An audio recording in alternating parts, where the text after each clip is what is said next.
What's up, guys? Welcome back to the channel. Thanks for tuning in. Today in this video, guys, we're gonna break down this tweet. So a lot of people are like, hey, how can I do this? Hey, can I do this with $100? I mean, sure, you can do that if you want, but this is more so of a bigger concept. So I want to explain the tweet where I made, I think I found a new flywheel. Okay, here it is. I've actually made a couple tweets about this. You can go back in Twitter history or whatever. I tweeted about this about 2 weeks ago. So the flywheel is all these protocols buy Bitcoin. When they buy Bitcoin, Bitcoin pumps. It pumps their protocol, and their protocol is then able to buy more Bitcoin because their price pumped more. Yes, I understand Bitcoin went up, but buying more Bitcoin pumps Bitcoin, usually the other altcoins too.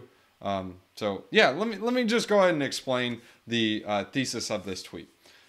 So if you guys are new to cryptocurrency, if you have not played around in DeFi and any of the protocols and any of the markets, all the other altcoins, almost 99.99999999999% of the time follow Bitcoin. So Bitcoin goes down 2%, alts get wrecked. Bitcoin goes up 2%, alts do great. I mean, that's just how the markets roll. Let me just show you a couple of examples. Let me just give the example when BTC just got completely and utterly nuked. All right, so let's go ahead and start with the Bitcoin chart. There's several different trends right here. There's several different dumps, pumps, whatever. I mean, we can go, let's just do this. As you guys can see here, 120 at 11 o'clock. This is on January 20th at 11 o'clock. Bitcoin went from 43 grand to like 34. So that was a nice dump. Like literally, that was what, almost 25%. So yeah, that was a good dump. So that was on January 20th at 11 a.m. Eastern Standard Time. So now if we go here on this chart, let's go from January 20th. Notice how I just knew exactly where the spot was. Ethereum dropped from 3,200 all the way down to, I mean, you could probably say like 2,100. That's over 33%. So factor that in. 25% on Bitcoin, now about 33% on ETH. ETH is the second market cap. So let's go and see how Fantom did. This is just another altcoin on 120. Now I can assume it's going to be right here. And this is 117, 118, 119. So 120, as you can see, we started at a peak of about $2.96. So about $3, and we dumped all the way down to $1.76. So right there, that is probably, it's close to 40%. So 25 on Bitcoin, about 33 on ETH, or about 32, whatever you want to call it, and about 40 on Fantom. Now, these are larger caps. Like these are like top 50 market cap. Now, just imagine what the small altcoins did. So now that you can factor that in, this is where the thesis is drawing from. The markets follow Bitcoin. So now let's go to the tweet and explain what I was talking about. I think I found a new flywheel. Here it is. So Luna buys Bitcoin, which pumps Bitcoin, which also pumps Luna. So then more Bitcoin can be bought, rinse, and repeat. When I say Luna buys BTC, I mean Luna is burned to mint UST. Remember, when you burn Luna, you can mint UST, and this jacks up the price of Luna because there's less supply out there and small buy pressure pumps Luna. Because, remember, on the back end, we're taking that newly minted UST and we're going out to buy Bitcoin. Because as we showed you on the charts, the markets follow Bitcoin. So if Bitcoin pumps, all coins pump, and usually they pump a little bit more. It's reflexivity. That's just how they go. They're lower market cap coins, so little buys can pump them. And Luna is a small cap coin compared to Bitcoin. So Luna burning is a positive for Luna. UST buying Bitcoin is also a positive for Luna. So our newly appreciated Luna, we can now burn less of it to mint more UST and then buy Bitcoin again. So repeating this process. Now I added another tweet to this to extend to this master flywheel. All you would need to do is integrate Thorchain, which is Rune. Now the Rune asset is really important. They have a formula involved where $1 worth of any market cap coin will pump the price of the Rune market cap by $3. So for every $1 you get $3 in price appreciation. This is important to understand. Why is this important? Well, because if I deposit $1 and the Rune market cap goes up $3, it's like, what the snap? It's basically only spending $1 to get $3 in price appreciation. So this is where the flywheel is coming into play. If you don't understand the mechanics behind Thorchain and why it does that, I've made a full thread and I've made several videos on it. Just go on my channel and type in Thorchain. I show you how to stake, major catalysts in DeFi, Bitcoin, whatever. Dude, there is a bunch of Thorchain videos on my channel. There's like a lot. All you got to do is type in Thorchain right here on the channel and it'll be like, what the snap? There's a bunch of stuff here. Whoa, this is so cool. The way this formula is created is because every time you deposit into a Thorchain pool, it's a 50-50 pool. So if I take my newly bought Bitcoin, let's say for example, I throw 100 G's in there, someone on the other side of that pool has to put up 100 G's in Rune. So if the pool is unbalanced at the time that you single side deposit Bitcoin, it is going to have a bit of slippage. So keep that in mind. It's almost like a curve pool. So people will be incentivized to deposit Rune if it's off peg because they will technically get more. It's just like a simple AMM, nothing crazy. Thorchain always has to have a 50-50. Now you're like, wait, that would only be $1 for every $1. That doesn't make sense. Here's where it makes sense. On the back end, the nodes validating and securing the network, they have to put up $2 worth of value, or 2 times worth of value. The reason why I said $2 is because if we're putting up $1. So if there's $1 worth of Rune deposited, the node has to have $2 at stake. That way it's run by game theory. They're incentivized to not double spend or take the other dude's money. Because if they take the other dude's money, well, then their money's going to be like worthless. And it's over collateralization position. It's a little more complex than that. Just watch the videos. It will dive deep into all that. But that's just like the explain it like I'm 5 type of thing.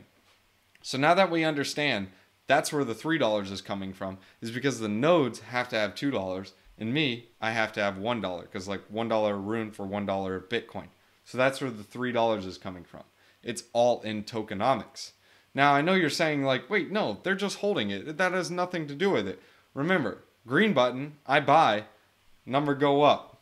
Red button, I sell, number go down. If I hold and someone else buy, then it goes up. That's how it rolls. That's where it comes to tokenomics. So we're juicing the price of Rune by $3 in the market cap because there's a supply shortage. You cannot buy a bunch of Rune, but you have to buy Rune. You don't get a choice because all the pairs are backed 50-50. And when they're backed 50-50, that also creates the Omni pool. And I could talk about Thorchain all day. But yeah, that's the explain it like I'm 5. So Rune, our newly appreciated asset that's pumped up in price to, well, $3 market cap from $1, is able to do a couple of things. First, it can just go out there and simply buy Bitcoin and redeposit. That's entirely up to them, or not them, but when I say like the concept of the flywheel, that's up to whatever it happens. Or they can do this. They can go buy Luna. When they buy Luna, they burn Luna to mint UST, which juices the price of Luna, and they bought it, so it also juiced the price. So now this UST that's being minted can go out to either buy Rune or deposit into the Rune pools, or go buy Bitcoin, deposit, pump the price, take the Rune, Luna, pump the price, UST, buy Bitcoin, pump the price, ba ba ba ba bum, ba bum, ba bum. So that's the flywheel right there. That's what I'm trying to explain. So now there are even other assets that you can add. You can also add assets like XHV, which is Haven.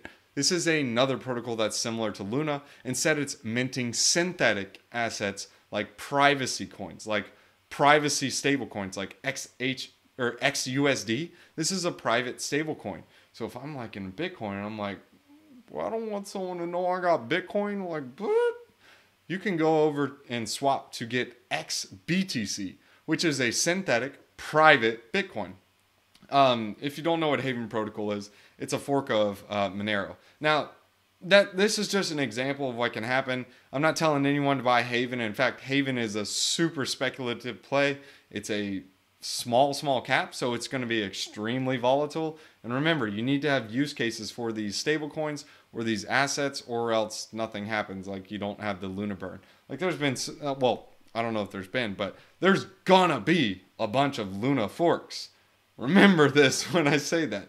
There will be Luna forks, just like we had Ohm forks, and just like we had the whatever, the Tomb forks, whatever. There's always going to be forks. There's going to be forks of Luna. It's the same concept. But I just wanted to add this in with the Haven asset because it also makes it more like flywheel effect, even with all these protocols getting into place. So it's like the ultimate curve protocol, but Bitcoin is your curve token. So it's like awesome. It's crazy. And now to add to that, what happens when Bitcoin price go up 5%, 10%, whatever? And then of course Coinbase, like after it's pumping, notifies you and says, hey, look, we're up 10%. And I'm like, what the snap? I don't care. Like, come on, chill out. I never even turn on the notifications. So then other people are seeing that. They get FOMO and they're like, oh, I gotta buy Bitcoin. And then they pump the price of Bitcoin, which then they come over and they buy other tokens and assets, because remember the flywheel, you take the Bitcoin and Thorchain, da da da da. You guys get the point. That is what I'm getting at on the flywheel. So yeah, and also I wanted to add in there, this is just a random thought, and remember, I get wrecked 100,000% of the time. Actually, it says 1,000, but let's go and add another 0 because it's true. So this flywheel, can it happen? Will it happen? I don't know. I just see it as a narrative, and I mean, dude, come on. It's like a banana that peels. It's amazing. So anyways, thanks for tuning in, guys. I hope this helped to break down some of this tweet. People were just asking like, hey, how can I do this? Where can I do this? Can I do this with $100? And it's going to take a little more than that. So this is the clarity on the flywheel. So if you guys have any questions, leave them in the comments below. Thanks for tuning in, guys. And if you guys enjoyed this video, let's go and hit you guys with a wisdom one-liner. We're going to call BTC like the curve of this flywheel. Like, let's meme it into existence, man. Let's do it. That'll be like sauce.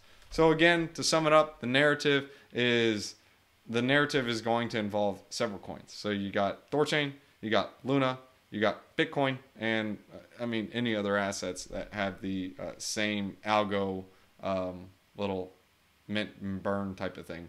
So yeah, let's go ahead and hit you guys with that wisdom one-liner. Proverbs chapter 17 verses 4.